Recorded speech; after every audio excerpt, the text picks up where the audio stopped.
So, today I would like to talk about change.org. Why do you want to talk about change.org, I hear you ask? Well, it's very simple really, because there's been a rather worrying trend over the years with what it's being used for. It is one thing to make a petition about racism, sexism, female genital mutilation, disabled people and other civil rights issues. When the petition is of sufficient moral character and of good honourable intentions, go ahead and fight the good fight. But when it's being used to censor people, and bear in mind, apart from the more extreme example of FGM, usually it's a person's own subjective opinions on what racism or sexism is, what they want to stop a person speaking or coming to the country for a tour, and even if the person does exhibit racist and sexist views, they want to stop those very people from speaking. Apparently it would influence people and cause mental harm to people, as if the majority of adults, usually students, say for example 16 to 24-year-olds, who are usually the ones used by these change.org petitioners to censor people. You know, because these young men and women apparently do not have minds of their own. Do you know, university and college students? We can't have people thinking in any other way other than the way that we want them to think. I personally find the idea of change.org to be in theory and on the whole in practice a very good idea. There have been examples of some great activism. Two that I researched was a woman who wanted to, highlight FGM issues and wanted them to be taught in schools. She successfully got the British government to allow schools to teach it, and this in turn influenced an American petitioner to do the same. Or the case of Lee Lawrence, who fought for the justice of his mother, who was shot by police in Brixton, London, 30 years ago, which sparked the famous riots. With Change.org's help, he successfully managed to get funding for his legal aid, which he fought 2 whole years for, resulting in a government U-turn and funding for his case. So as we can see, it can be a force of good, but that's when it's being used correctly. Sadly and increasingly that is not the case, and I'll refer to several examples of these. This will all be in the source section down in the description box if you're interested. First example is a case to do with sexism, aspects of these censorious change.org petitions, and this is about the noted and infamous Swiss pickup artist Julian Blanc. He was due to do a spoken word tour about how to pick up women, and of course, because in these highly sensitive and emotional times, where the personal is indeed political, he was the subject of a change.org petition.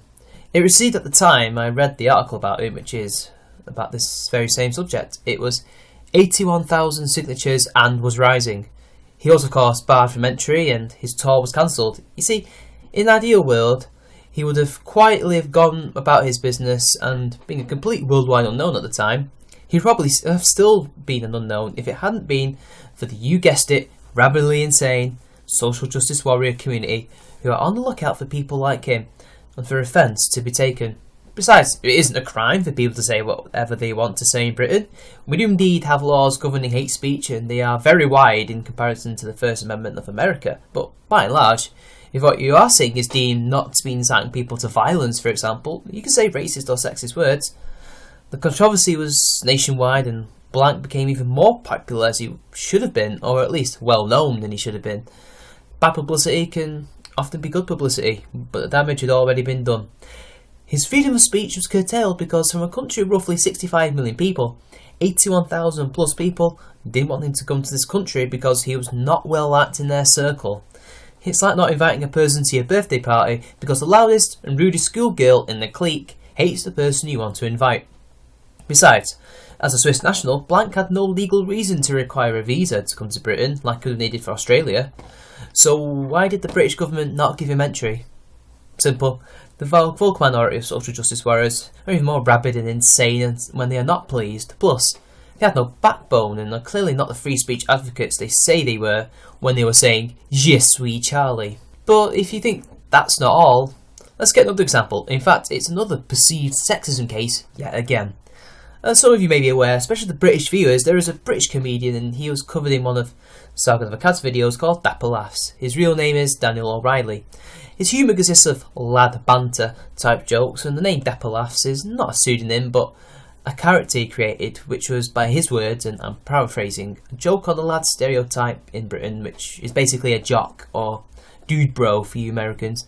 By extension, a self-deprecating joke as well, as O'Reilly saw himself as that type at one point in his life. Now, if you watched what originally got him his ITV show, it was through short vines where he makes silly and juvenile jokes about making women wet, and at one point a rape joke. But as far as I know, it's the only one he did. He's basically ripping off Flash art from Blackadder. Now, obviously these jokes did not go down well with the social justice warriors who, by the way, were never his intended audience, nor were they ever going to watch his show. They just wanted someone who was deemed as not making the right jokes and as offensive off our screens for our own good. 1.7 million people followed Dapper Laughs on Facebook. I do not know how many are actual fans, but I can wager the vast majority of people, definitely in the million threshold, are fans. 68,210 people signed that petition, and it was enough to get ITV to cancel his show and hang him out to dry. Of course, I almost forgot the endless harassment that he and ITV received by these social justice warriors. He wasn't even on ITV's main channel, he was on ITV4, if memory serves correct. He was targeting a niche audience that he had carved out for himself online. Since when was it okay for tens of thousands of people to tell millions of people what they should find funny? Since when did a bunch of Starbucks drinking, rainbow haired authoritarians could dictate to a massive media conglomerate that what they can and cannot broadcast? Bear in mind, unlike the BBC, which is publicly owned, ITV is a commercial television company. I think two more examples are apt, and this time I'll turn my attention to racism. In London, a performance was to be put on of the play Exhibit B. It's an anti-racism play which has its black characters put in cages in an attempt to convey its message through a satirical look at the human zoo exhibitions of the 1800s and early 1900s. During the heyday of colonialism, it was a hit everywhere it went, yet when the social justice warriors and Change.org censors heard it, they simply had to act for the benefit of the people of London because, somehow a well-known and hit artistic play known as Exhibit B, which is anti-racist, is somehow racist and should be banned. Who would want such problematic plays being performed in front of audiences? This may well create problematic ideas in their heads. We can't be having problematic people in this cotton wool world we want to create now, would we? And how many people signed the petition? A measly 22,998 people.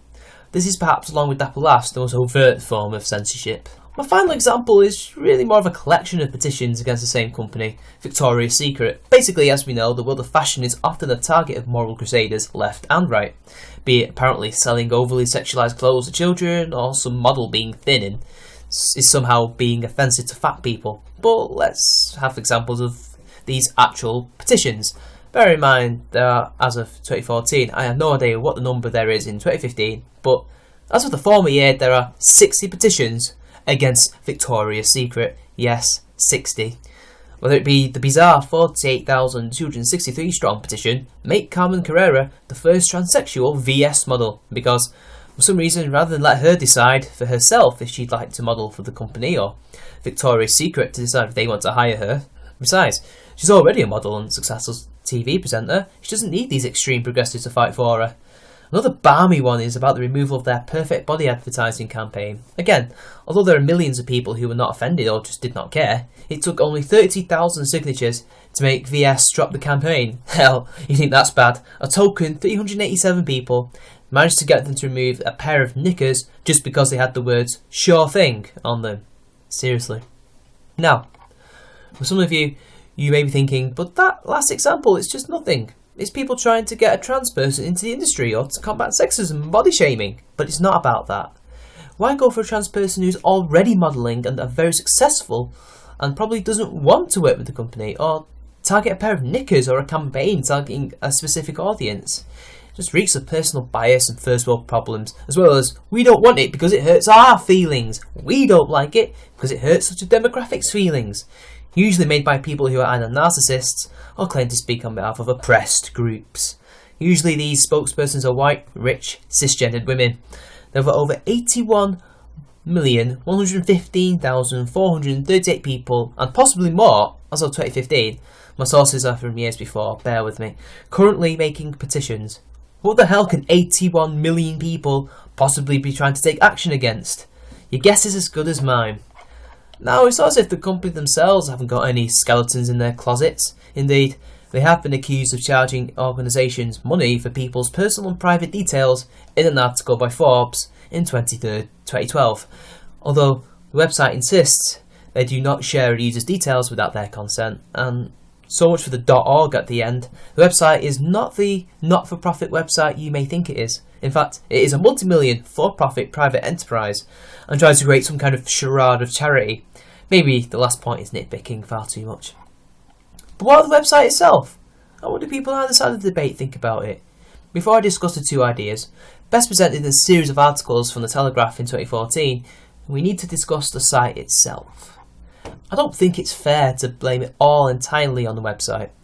The argument should really be if it can be used as a tool of censorship, not that is it entirely a tool for censorship. Because the way the site is set up, it doesn't necessarily have to be used for censoring, and we know it isn't always. If anything, it's the people that are using it that have a part to blame, as well as the institutions, companies and governments who take the emotions of a minority of people far too seriously, because ideologically it would be suicide not to. But then again, Protein World crushed that belief with their faith in the Beachbody Ready campaign. So the website and its creators aren't necessarily to blame. Maybe they could try and watch the users and see what they're up to, but that would be as bad as using the site to censor.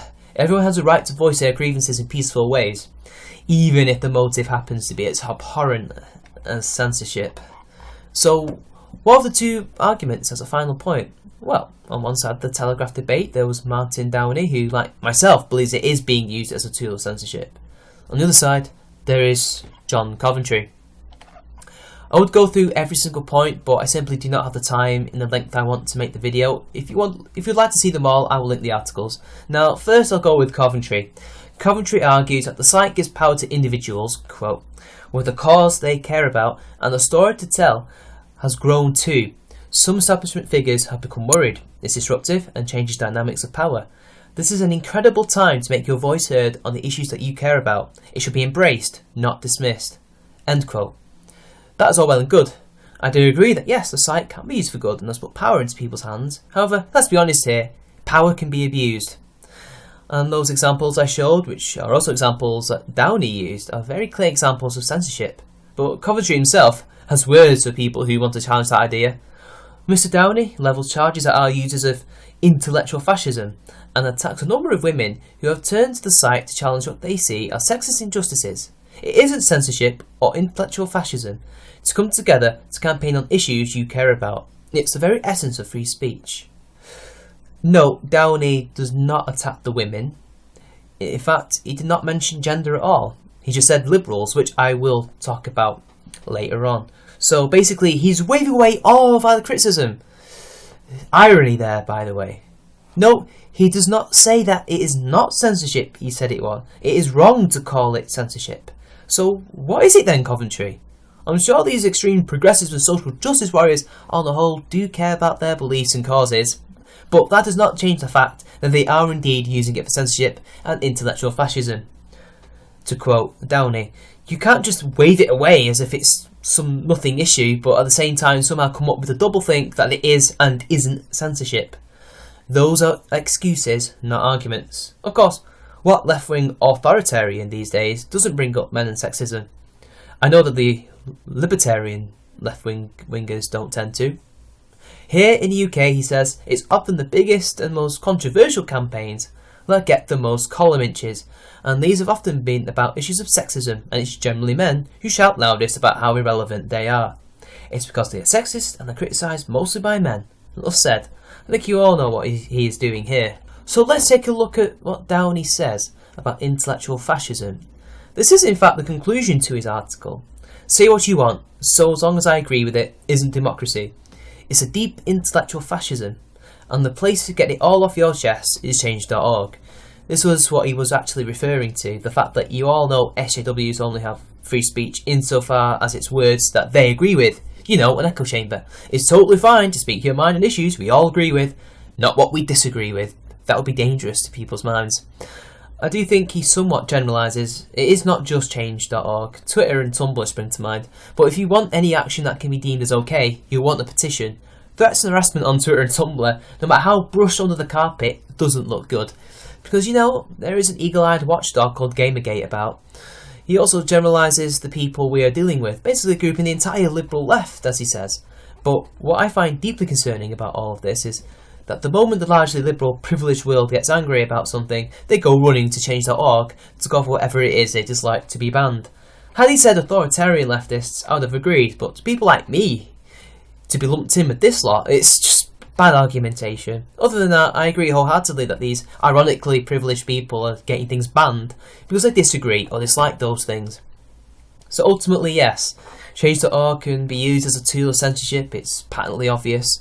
It would be a stretch to say that it definitely is, only the endless amount of good it has done. I mean, Ellen Powell probably would not have been removed from her job if the petition to remove her had not gotten 200,000 people. Of course, Reddit and other factors, they, like losing money, etc. And one can argue it is no different, but I digress. Websites like this will always be used for nefarious means. We just have to hope that the powers that be, the big companies and the institutions have the backbone to stand up to the vocal minority. This has been CharmingMan93. Like, share the video, drop a comment, and I'll see you later.